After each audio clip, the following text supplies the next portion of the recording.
Shalom, saudara-saudara yang kekasih. Kembali lagi bersama dengan saya dalam channel Bejinduru.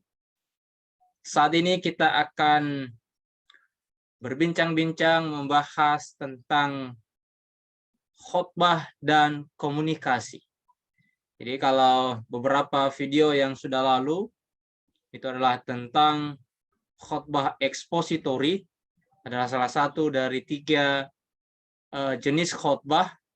Tetapi untuk kali ini kita akan bahas dulu khotbah dan komunikasi. Nanti berikutnya kita akan bahas 3 jenis khotbah, apa saja itu. Tapi dalam tahap ini kita fokus kepada khotbah itu sendiri dan komunikasi di dalam mempersiapkan dan menyampaikan khotbah. Kita share screen dulu.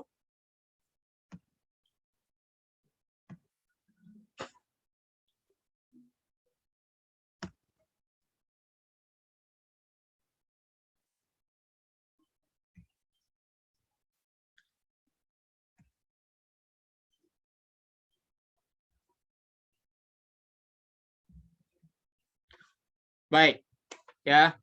Seperti yang saya katakan, sahabat-sahabat sekalian, kita akan belajar sedikit, saya sharing sedikit tentang pemahaman khotbah dan komunikasi. Jadi di dalam khotbah selalu ada namanya komunikasi. Saudaraku, mari kita perhatikan tahap berikut. Apa itu khotbah? Mungkin teman-teman bertanya, apa itu khotbah? Apakah sama dengan berpidato atau melakukan sebuah orasi di depan publik? Ya, khotbah itu adalah sebuah metode untuk mengkomunikasikan pesan Tuhan kepada umat manusia.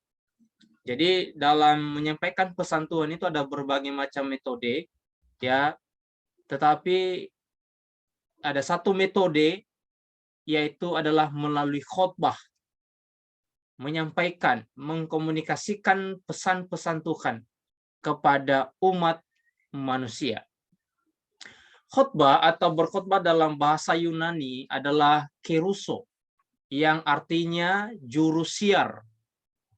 Itulah arti daripada khotbah itu sendiri. Jadi ketika kita menyampaikan khotbah, maka kita sebenarnya adalah juru siar, sedang menyiarkan, menyampaikan pesan Tuhan kepada umat manusia atau kepada jemaat, kepada pendengar. Semua yang dikhotbahkan harus dari Alkitab. Itu sudah hal yang fundamental, hal yang pasti. Seorang pengkhotbah ketika dia menyampaikan khotbah, maka yang dia khotbahkan harus dari firman Allah, yaitu Alkitab, buku satu-satunya penuntun kehidupan manusia. Ilustrasi dalam setiap khotbah itu perlu, tetapi itu hanyalah tambahan, bukan inti atau pokok pembicaraan.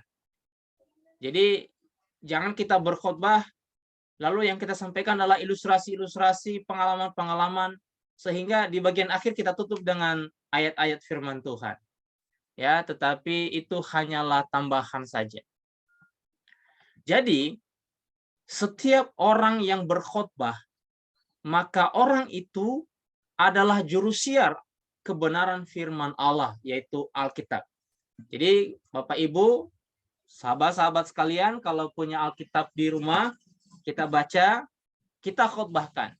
Maka masing-masing kita adalah sebagai seorang juru siar, sebagai seorang keruso untuk menyampaikan pekabaran firman Allah kepada umat manusia. Lalu siapa saja yang boleh berkhotbah? Apakah saya boleh berkhotbah? Apakah saudara boleh berkhotbah? Apakah adakah seseorang yang tidak boleh berkhotbah? Mari kita lihat. Setiap orang yang mengakui kebenaran firman Allah, yaitu Alkitab, ya, memiliki tugas untuk berkhotbah. Jadi masing-masing kita yang percaya kepada firman Allah, kita punya kewajiban untuk menyampaikan firman Allah melalui khotbah. Berkhotbah sesuai dengan situasi yang dialami masing-masing, sesuai dengan kondisi di mana kita berada, sesuai dengan masyarakat yang ada di lingkungan kita. Tetapi khotbah harus disampaikan. Namun perlu diperhatikan, tidak semua orang memiliki tugas, maksud saya adalah tidak semua orang memiliki panggilan atau talenta atau tugas khusus untuk menyampaikan khotbah. Maksudnya begini, bahwa dari awal tadi saya sampaikan bahwa setiap orang dipanggil atau memiliki hak untuk menyampaikan pekabaran. Kalau dia beriman kepada Tuhan, maka dia boleh menyampaikan khotbah kepada siapa saja. Tetapi ada orang-orang tertentu yang memang memiliki talenta, memiliki tugas dan panggilan khusus untuk dirinya sebagai seorang pengkhotbah. Makanya tidak semua orang hebat dalam berkhotbah. Itu perlu dipahami. Tetapi apakah boleh semua? Apakah semua orang boleh berkhotbah? Boleh. Tetapi apakah semua orang hebat dalam berkhotbah? Ya tidak. Karena masing-masing punya talenta, punya panggilan khusus untuk menyampaikan firman Tuhan dengan cara yang berbeda-beda. Tetapi intinya adalah apapun kemampuanmu, seberapa pun kemampuan kita, mari kita berkhotbah. Mari kita sampaikan pekabaran firman kepada orang lain. Tujuan berkhotbah apa? Apa tujuannya? Yang pertama, menyampaikan firman Allah. Seperti yang saya sampaikan di awal tadi. Jadi tujuan utamanya itu. Menyampaikan pekabaran firman Allah. Lembar demi lembar. Ya, dari Kejadian sampai Wahyu, sampaikan kepada orang-orang yang membutuhkan. Ya. Kemudian, bukan hanya membuat pendengar terkesan, tetapi pendengar harus mengalami perubahan hidup. Ini yang paling penting dari antara tujuan berkhotbah. Kita memang menyampaikan firman Allah, tetapi sampaikanlah firman Allah agar pendengar, agar jemaat, agar umat manusia mengalami perubahan hidup secara signifikan dari hari ke hari, dari minggu ke minggu, dari bulan ke bulan, dari tahun ke tahun, dan sampai seumur hidup. Itu sangat-sangat penting. Agar pendengar mengetahui kehendak Allah dalam kehidupan mereka. Jadi ketika mereka sudah ditransformasi, sudah diubahkan oleh firman yang disampaikan, maka mereka mengetahui bahwa ada kehendak Allah di dalam kehidupan mereka sehingga mereka mau berubah, melakukan atau meningkatkan iman mereka dari hari ke hari. Bagaimana khotbah yang berhasil?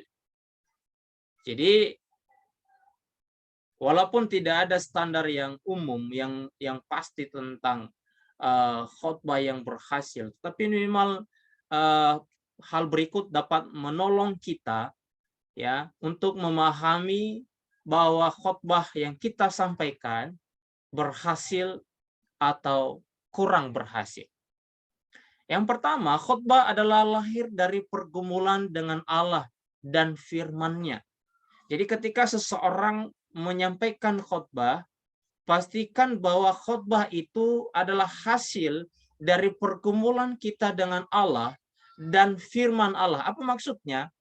Jadi ketika kita bergumul dengan Allah, kita bergumul dengan firman Tuhan, kita selidiki firman Tuhan, lalu ketika kita selidiki firman Tuhan dengan dalam, dengan penuh penyerahan, sehingga kita menemukan apa pesan Tuhan dari firman yang kita baca.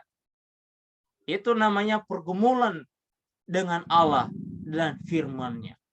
Ya, jadi kita menerima firman Allah, kita menyimak, kita memahami, lalu kita mengerti bahwa kehendak Tuhan sebenarnya ini melalui firman Allah. Kenapa? Karena kita mau menyatu dengan firman Allah. kita mau menyerap firman Allah.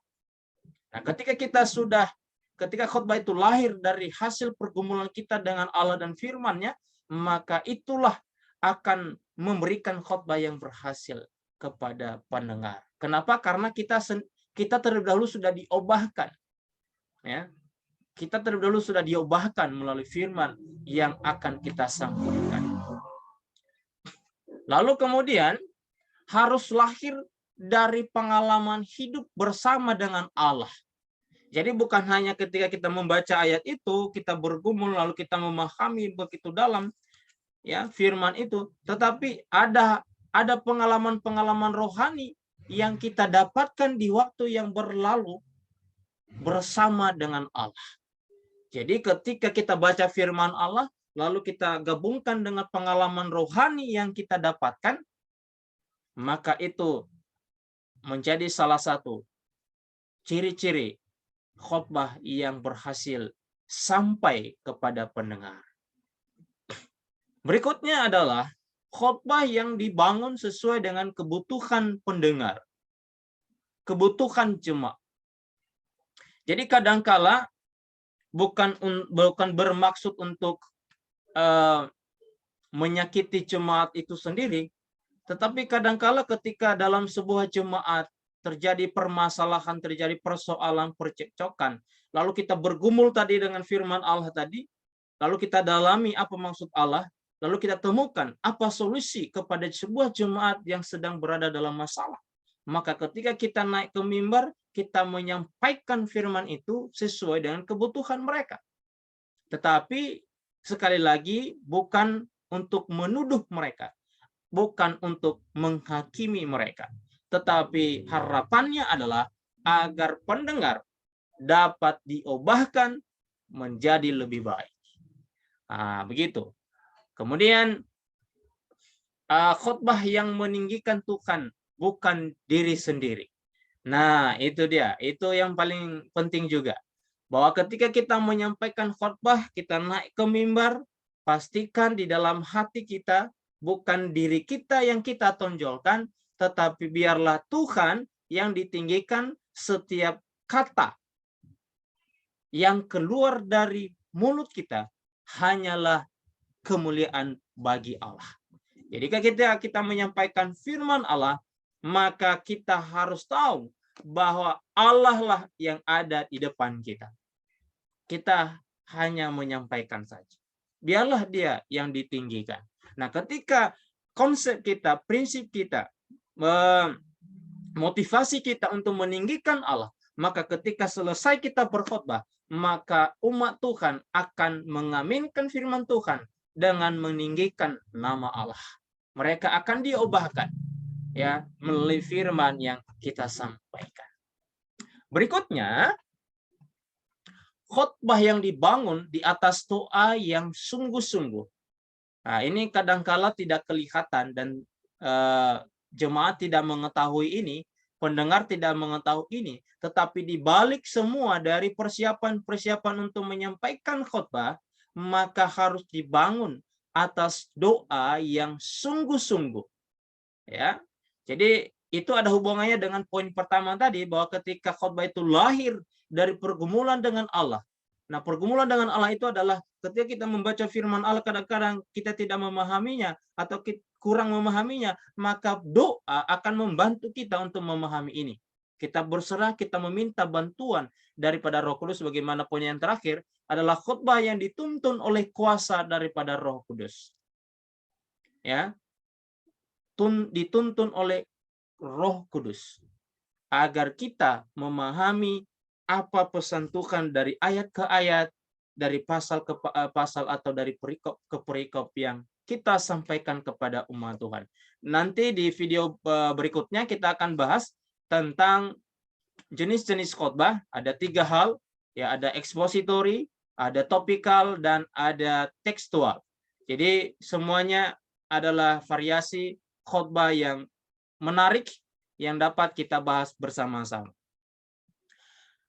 Lalu saudaraku, sahabat-sahabat BJ Nduru Channel, komunikasi dalam berkhotbah ini tidak kalah penting Ini sangat penting dalam menyampaikan khotbah, dalam memberikan penjelasan firman Tuhan dari ayat ke ayat, dari perikop ke perikop, dari pasal ke pasal. Yang pertama, berkhotbah tidaklah sama dengan orang yang berpidato atau berorasi atau stand up comedy di depan publik. Itu jauh berbeda. Memang mereka sama-sama menggunakan komunikasi, mereka sama-sama berkomunikasi, tetapi khotbah tidaklah sama dengan pidato, orasi, ataupun stand up comedy atau apapun itu namanya. Ya, karena khotbah itu harus berdasarkan firman Allah. Khotbah itu menyampaikan hal-hal rohani yang berhubungan dengan Allah Sang Pencipta, Sang Penebus, dan Sang Penolong. Berhubungan dengan hal yang suci, hal-hal yang rohani. Ya. Jadi itu jauh sekali berbeda dengan sekedar berpidato, menyampaikan presentasi di depan umum. Khotbah itu hal yang sangat suci. Makanya harus disampaikan dengan hati-hati. Karena itu pesan berasal dari Allah yang Maha Suci. Jadi sahabat-sahabat sekalian, perlu itu diperhatikan supaya menjadi pertimbangan ketika kita menyampaikan khotbah di depan umum atau di depan para jemaat. Oleh sebab itu, seorang pengkhotbah harus belajar komunikasi dengan baik dan benar. Nah, ini maksud saya. Jadi ketika kita berkhotbah, maka kita harus betul-betul belajar komunikasi yang baik dan benar. Nanti kita akan belajar di slide berikutnya bahwa memang tidak ada yang sempurna dalam menyampaikan khotbah, tetapi minimal dasarnya harus mampu berkomunikasi dengan baik dan benar sesuai dengan kemampuan masing-masing, sesuai dengan talenta masing-masing. Kenapa? Agar pesan firman Tuhan sampai di hati setiap pendengar, sampai di hati setiap anggota jemaat. Jadi jangan kita membuat anggota jemaat jadi bingung ketika mereka mendengar kita berkhotbah. Kenapa? Karena cara kita mengkomunikasikan. Komunikasi kita yang tidak baik sehingga membuat mereka tidak memahami, bahkan mungkin ngantuk pada saat kita menyampaikan firman Tuhan. Hal-hal penting tentang komunikasi. Ini adalah hal-hal sederhana yang saya sampaikan, yang saya bagikan kepada sahabat-sahabat sekalian. Adalah yang pertama, cara membaca Alkitab yang benar. Sampai sekarang saya terus belajar bagaimana intonasi dalam membaca firman Allah. Jadi bukan hanya intonasi, tetapi penggalan-penggalan. Jadi dalam berkomunikasi, maka penting cara kita membaca ayat firman Allah dengan tepat kepada pendengar, kepada anggota jemaat. Jadi jangan kita berhenti di saat yang tidak tepat. Kemudian suara kita, ya itu bagian yang ketiga, bagian yang ketiga nanti, tapi bagian yang kedua, selain kita membaca firman Allah dengan tepat, dengan bagus, maka kita juga harus menguasai khotbah kita. Jadi kalau kita mau komunikasi kita dalam berkhotbah lebih baik sampai ke hati pendengar, maka itu kembali kepada persiapan khotbah yang kita sudah siapkan dari rumah. Ya, kita harus menguasai dari pendahuluan, isi dan penutupan khotbah kita. Jadi ketika kita mengetik khotbah kita harus tahu bahwa yang saya sampaikan ini saya ingat garis besarnya. Tidak perlu dihafal khotbah. Nanti kalau tiba-tiba lupa, maka saudara bisa keringat dingin di atas mimbar. Nah, itu sangat berbahaya. Jadi kuasai saja, dia punya garis besar. Nanti kita akan belajar di video berikut tentang kerangka khotbah. Nah, kerangka khotbahnya itu sangat penting. Kalau kita menguasai kerangka khotbah, maka kita tidak perlu takut lupa atau apa, hilang teks pun tidak masalah. Yang penting jangan hilang Alkitabnya. Kalau hilang Alkitabnya bahaya juga. Nah, jadi kuasai khotbah, jangan pernah terikat dengan teks atau buku atau tulisan yang Anda siapkan dari rumah. Jadi jangan pernah membaca khotbah itu gaya berpidato zaman dahulu. Harus dibaca dari kata per kata dari awal sampai akhir. Jadi selamat pagi Bapak Ibu sekalian, kalau selamat pagi. Terima kasih oleh karena berkat Tuhan. Nah, begitu nanti masalah ceritanya. Dan itu tidak menarik dan bisa saja orang bosan dan mengantuk ketika kita mau berkhotbah. Jadi ketika kita sudah menguasai khotbah kita, tentu saja dengan urapan daripada Roh Kudus, maka teks itu hanyalah alat pembantu. Kalau lupa-lupa dikit ya biasa, pasti ada lupanya. Kita sudah sampai di mana, tapi itu hanya lirik sebentar, maka sudah langsung teringat bahwa ini tahapan berikut yang mau saya sampaikan kepada pendengar. Jadi kita pun jalan-jalan di atas mimbar enggak masalah, ya, enggak masalah. Jadi kita tidak bersembunyi di balik mimbar, oleh karena kita mau membaca teks. Jadi itu adalah hal-hal yang perlu diperhatikan dalam mengkomunikasikan atau dalam berkomunikasi pada saat kita khotbah. Ya. Berikutnya adalah suara yang jelas. Suara yang jelas itu adalah jangan menjadi orang lain susah untuk mendengar, mereka berusaha untuk memasang telinga. Apa sih yang dia sampaikan? Mungkin suaranya ngebas, ya, mungkin suaranya terlalu lembut dan terlalu pelan dan banyak hal-hal yang mengganggu cara berbicara sehingga suara atau kata-kata yang dia sampaikan itu kabur, ya, atau tidak jelas kepada pendengar. Suara harus lantang, tidak monoton, ya, jadi pelan-pelan terus datar begitu. Jadi saudara-saudara yang terkasih dalam Tuhan, memang Tuhan itu baik dalam hidup kita. Mari kita bertobat, ya, mari kita puji Tuhan. Terus menerus sampai, ya, begitulah kesimpulan dari khotbah ini. Ya, jangan sampai seperti itu, ya. Jadi suara diusahakan jangan monoton. Mari kita pada saat kita mengeluarkan sebuah rasa emosi, tapi bukan emosi marah, ada sebuah emosional yang keluar pada saat kita berkhotbah, maka besarkan suara. Tetapi jangan teriak-teriak. Begitu. Jangan teriak-teriak. Jadi kalau memang perlu turun suara itu perlahan untuk menekankan apa yang mau kita sampaikan, maka perlahan untuk menyampaikannya. Kalau perlu tinggi, maka perlu ditinggikan. Datar perlu didatarkan. Jadi harus dia turun naik. Jadi jangan datar terus. Ya, nanti orang juga tidak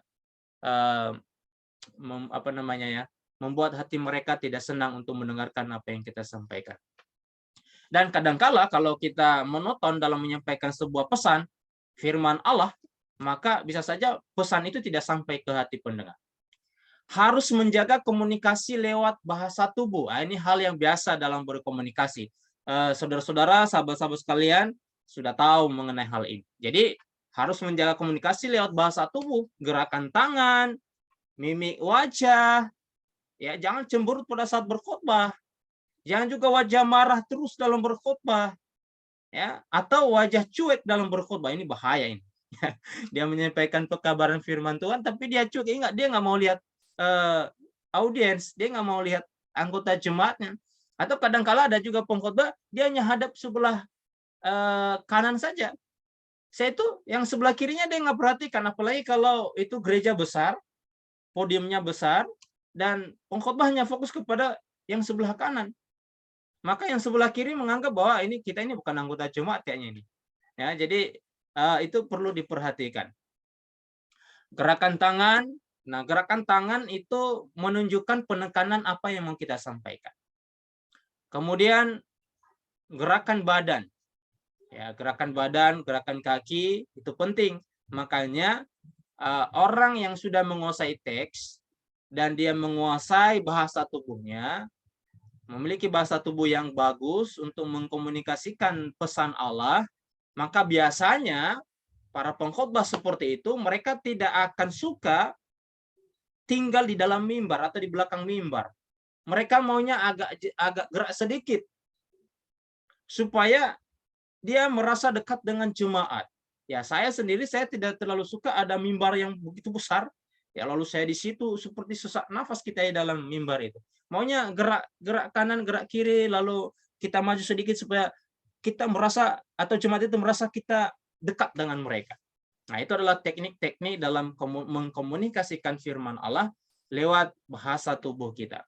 Kemudian pandangan terhadap pendengar atau mata.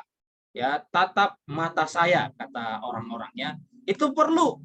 Jadi tatapan mata kita kepada jemaat itu pastikan bahwa Anda memperhatikan dia.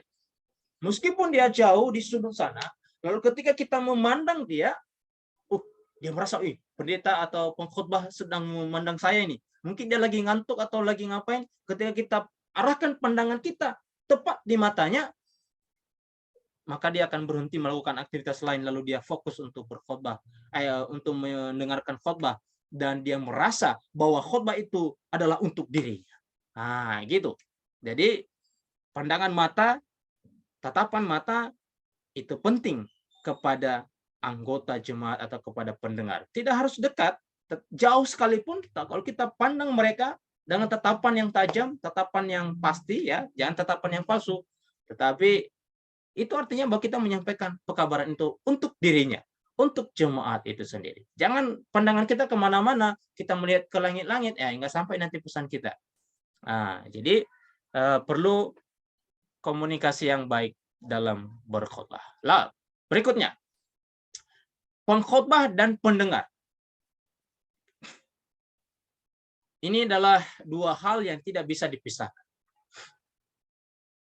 Harus menerima kenyataan, ini adalah seorang pengkhotbah, ya, pengkhotbah, harus menerima kenyataan bahwa tidak seorang pun yang sempurna. Itu yang saya katakan tadi dari awal.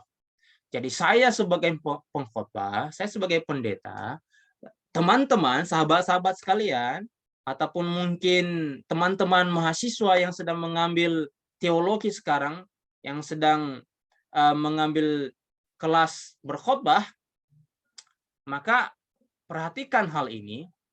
Jangan pernah kita minder oleh karena orang lain lebih hebat dari kita.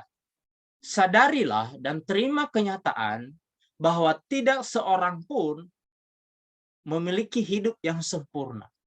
Itu artinya bahwa tidak seorang pun seorang pengkhotbah sempurna dalam berkhotbah.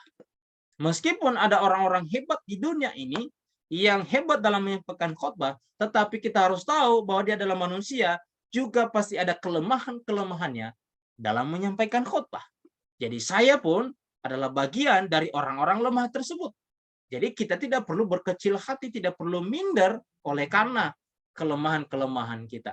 Karena ketika kita berkhotbah, pendengar, ya, makanya saya kasih judulnya itu adalah pengkhotbah dan pendengar. Ketika kita berkhotbah, pendengar itu tidak semua juga berpikir negatif atau apa ya namanya, mengatakan bahwa khotbahnya itu kurang mantap.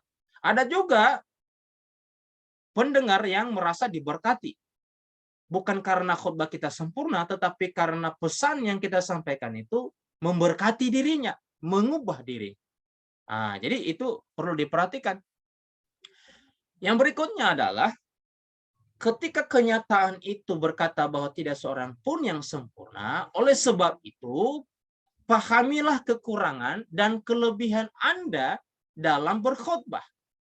Jadi kita harus memahami apa kelemahan kita dan kekuatan kita, kelebihan kita dalam berkhotbah. Jadi kalau ada kelemahan yang permanen, yang tidak bisa diubah, maka mari kita menutupinya dengan hal-hal yang baik atau kelebihan-kelebihan yang kita punya, kita tingkatkan supaya kekurangan kita itu apa? Tertutupi. Jadi apa kelebihan kita, itu kita gali terus dan kita tingkatkan supaya itu menonjol dalam diri kita dan orang lain tidak akan fokus kepada kekurangan kita. Selalu ada dua hal ini, kelebihan dan kekurangan-kekurangan di dalam diri kita. Berikutnya, manfaatkan setiap kelebihan yang Anda punya untuk tampil lebih percaya diri. Jadi, kenapa saya katakan begitu? Banyak orang yang tidak percaya diri oleh karena dia fokus kepada kelemahannya. Ya, dia fokus kepada kelemahannya. Dia membandingkan dirinya dengan orang yang hebat dalam menyampaikan khotbah. Maka dia minder, lalu dia berkata, aduh, saya tidak pintar menyampaikan khotbah, saya tidak pintar berkata-kata. Lalu udah selesai sampai di situ. Sehingga dia tidak percaya diri. Dan seseorang yang tidak percaya diri, maka dia tidak akan pernah meningkatkan kelebihan-kelebihan di dalam diri. Dia lupa bahwa di dalam diri setiap orang pasti ada kelebihan. Nah, itu yang harus menjadi pemikiran utama kita. Di dalam diri setiap orang pasti ada kelebihan. Itu kita harus tanamkan dalam diri kita. Rekan-rekan, sahabat-sahabat saya yang sedang mempersiapkan khotbah atau pengkhotbah atau seorang pendeta dan lain sebagainya. Pikirkanlah hal-hal positif supaya Anda mengeluarkan hal-hal positif pada saat berkhotbah.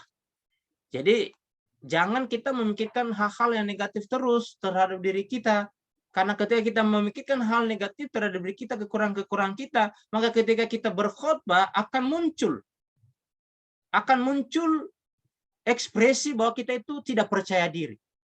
Sehingga kita nanti akan grogi dalam menyampaikan pekabaran. Bahkan bisa saja kita kehilangan arah, kita tidak tahu mau sampaikan apa. Karena kita tidak percaya diri dan kita merasa bahwa kita ini bukan siapa-siapa. Ya. Pengkhotbah dan pendengar bagian yang berikut. Pengkhotbah adalah perwakilan Tuhan. Karena pengkhotbah adalah juru siar Allah. Inilah yang harus paling utama ditanamkan dalam pikiran kita sebagai pengkhotbah. Di dalam diri sebagai seorang juru kabar Allah. Kita ini adalah perwakilan Tuhan. Jadi kita mau bandingkan diri kita dengan siapa? Tidak perlu bandingkan diri kita dengan siapa. Ya, tidak perlu. Jadi oleh sebab itu tidak perlu grogi untuk melihat pendengar siapapun mereka, apapun gelar dan jabatannya. Ketika dia memiliki jabatan yang tinggi, dia punya gelar yang banyak, sudah profesor, doktor, dan lain sebagainya, atau mungkin dia adalah dosen kita, lalu kita berkhotbah di hadapannya, nggak usah grogi dan nggak usah takut, karena dia adalah pendengar pada saat itu, dan kita adalah wakil Allah. Jadi mana lebih tinggi? Ya wakil Allah. Kita adalah juru siar Allah. Jadi serahkan kepada Allah, Tuhan pakai saya sebagai seorang yang tidak memiliki apa-apa, tetapi saya serahkan segala kekurangan dan kelebihan saya di tanganmu, maka saya bisa menyampaikan firman. Sehingga ketika kita berada di atas podium, di belakang mimbar, maka kita menyampaikan, kita berbicara sebagai perwakilan Allah. Kita menatap mata atau wajah para pimpinan atau memiliki jabatan yang tinggi, atau mungkin itu guru kita, maka kita anggap mereka itu adalah orang-orang yang haus dan lapar akan firman Allah. Pasti ada hal-hal baru yang mereka akan ambil daripada isi khotbah yang telah kita siapkan. Jadi, buat rekan-rekan, sahabat-sahabat sekalian, nggak usah khawatir. Ingat bahwa ketika kita memegang Alkitab, ketika kita menyampaikan firman, kita adalah apa? Perwakilan Tuhan. Kita adalah juru siar Allah.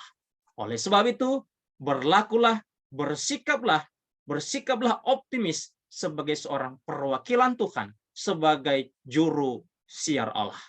Supaya firman yang kita sampaikan sampai ke hati setiap pendengar. Siapapun yang baik, persiapan yang baik akan membantu pengkhotbah memiliki mental yang kuat. Kembali lagi seperti yang saya katakan dari awal tadi, bahwa persiapan itu sangat-sangat penting. Ya, jadi ketika kita menyiapkan khotbah itu akan membantu memiliki mental yang kuat ketika kita naik ke atas podium. Kita akan ringan badan ini ketika kita sudah siap, ketika kita sudah susun dengan baik, kita serahkan kepada Tuhan. Tapi kalau kita tidak ada persiapan, kaki ini gemetaran, bisa keringat dingin kita. Walaupun sampai sekarang, walaupun sudah saya siapkan khotbah saya sudah ulang-ulang, saya sudah baca, namanya manusia selalu ada namanya grogi, itu biasa. Tetapi itu paling 2-3 menit pertama maka hilang namanya grogi. Kadangkala tangan ini agak dingin sedikit, itu normal-normal saja. Ya, jangan usah khawatir dengan itu. Tetapi ketika kita sudah siap, lalu kita mulai berkhotbah, 2-3 menit paling lambat itu sudah hilang. Ya, seiring dengan berjalannya waktu. Ketika Anda menjadi pendengar, ambillah hal-hal positif dari sang pengkhotbah. Nah, ini dia. Jadi kalau saudara mendengarkan seorang pengkhotbah menyampaikan khotbah, maka selain kita mengambil makna rohani yang daripada pesan yang dia sampaikan, mari kita juga belajar hal-hal positif dari cara dia berkhotbah. Saya sebagai pendeta, saya juga memperhatikan orang berkhotbah. Saya ambil hal-hal positif dari bagaimana cara dia berkhotbah, bagaimana cara dia berkata-kata, bagaimana cara dia mengutip ayat, bagaimana cara dia membahas ayat, mengelola ayat, membuat kerangka khotbah, supaya ketika kita berkhotbah, ada jadwal kita berkhotbah, maka kita sudah punya gambaran. Oh, si Anu dulu dia berkhotbah begini. Maka kita coba buat. Walaupun tidak sama, tetapi minimal ada gambaran sehingga kita menyampaikan khotbah itu dengan cara kita sendiri, tetapi metodenya bisa saja sama. Nah, itu adalah sekedar tips atau apa namanya ya, sekedar rahasia yang saya ungkapkan sekarang supaya kita memahami hal tersebut. Jadi kalau kita jemaat, anggota jemaat ya, yang mendengarkan khotbah setiap hari Sabat, setiap saat, ya jangan kita hanya mendengarkan khotbah pendeta. Mari kita pahami juga bagaimana cara dia berkhotbah, supaya kita diperlengkapi dalam setiap jemaat. Supaya ketika tiba saatnya kita juga berkhotbah dengan cara yang sama. Baik, menyiapkan khotbah. Berdoalah dengan lebih sungguh. Rumuskan topik yang akan disampaikan. Itu penting. Tanpa kita merumuskan topik yang disampaikan, kita akan ngawur dalam menyampaikan khotbah. Itu sudah jelas. Karena kita tidak tahu mau sampaikan apa. Jadi bukan hanya berdoa, kita berdoa pun 20 hari, 30 hari, tanpa kita merumuskan, tanpa kita membuat kerangkanya, ya tidak ada artinya. Kecuali tiba-tiba Roh Kudus berbicara, lalu kita sampaikan langsung. Nah, itu para nabi zaman dahulu ya. Kita bukan nabi. Buatlah kerangka khotbah sesuai jenis khotbah yang mau disampaikan. Anda mau sampaikan khotbah apa? Khotbah tekstualkah?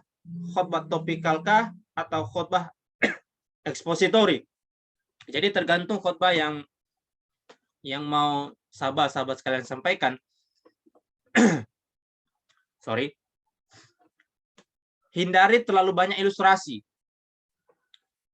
Ada orang yang menyampaikan ilustrasi dari awal sampai pertengahan khotbah.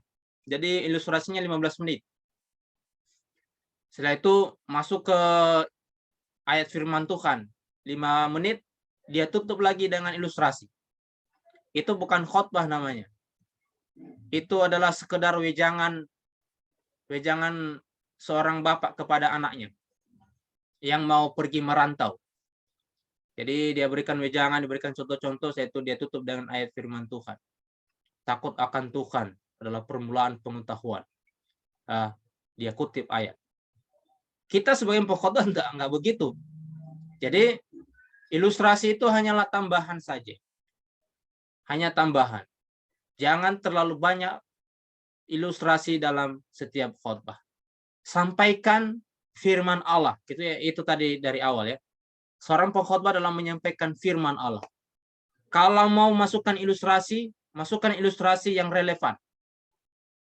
Ilustrasi yang paling baik adalah ilustrasi yang disampaikan oleh Tuhan Yesus. Banyak ilustrasi dalam Alkitab. Itu aja kita kutip. Lalu ilustrasi itu pengalaman hidup kita. Atau ilustrasi yang dekat dengan jemaat. Jangan kita kutip-kutip ilustrasi yang di benua mana yang jemaat pun tidak tahu di mana itu letak benuanya. Negaranya nggak tahu, apalagi kampung mana mereka nggak tahu.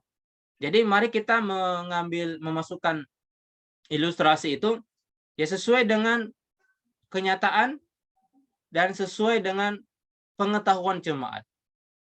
Jadi kalau memang jemaatnya go internasional, ya bisa saja kita kutip apa yang terjadi di Ukraina sana atau di mana saja yang sesuai dengan khotbah, boleh saja. Tapi kalau di kampung-kampung yang tidak ada TV, sinyal susah, jangan kita kutip-kutip apa yang terjadi di Israel sana atau di Timur Tengah. Mereka tidak tahu, ya petanya mereka nggak tahu dan lain sebagainya. Kemudian perhatikan durasi khotbah. Ya, durasi khotbah menurut saya yang paling ideal adalah 25 sampai 35 menit. Itu adalah durasi yang ideal. Sehingga jemaat tidak terlalu panas. Ingat bahwa manusia itu ada batas kemampuan untuk mendengar. Apalagi dalam suasana lapar, ya harus kita perhatikan. Kalau mereka sudah mulai gelisah, segera berikan kesimpulan atau alihkan perhatian para pendengar. Oke, kalau Anda membuat slide PowerPoint, maka buatlah hanya poin-poinnya saja.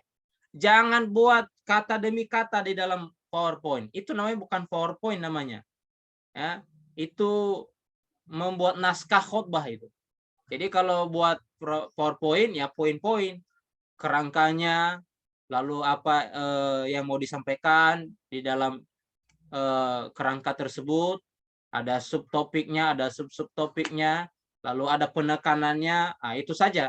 Jadi jangan penuh itu slideshow sehingga kita bukan membaca PowerPoint, tetapi membaca Word. Maka orang pun akan susah melihat dan malas membaca. Oke? Baik. Selamat menjadi pengkhotbah yang berhasil. Buat sahabat-sahabat saya yang menyaksikan channel ini, silakan ditonton, di komen, di like, dan di subscribe, dan di share, dibagikan kepada orang lain. Nantikan seri cara membuat 3 jenis khotbah, yaitu khotbah tekstual, khotbah topikal, dan khotbah ekspositori di video selanjutnya. Terima kasih teman-teman. Kiranya Tuhan memberkati kita semuanya. Sampai jumpa. Tuhan memberkati.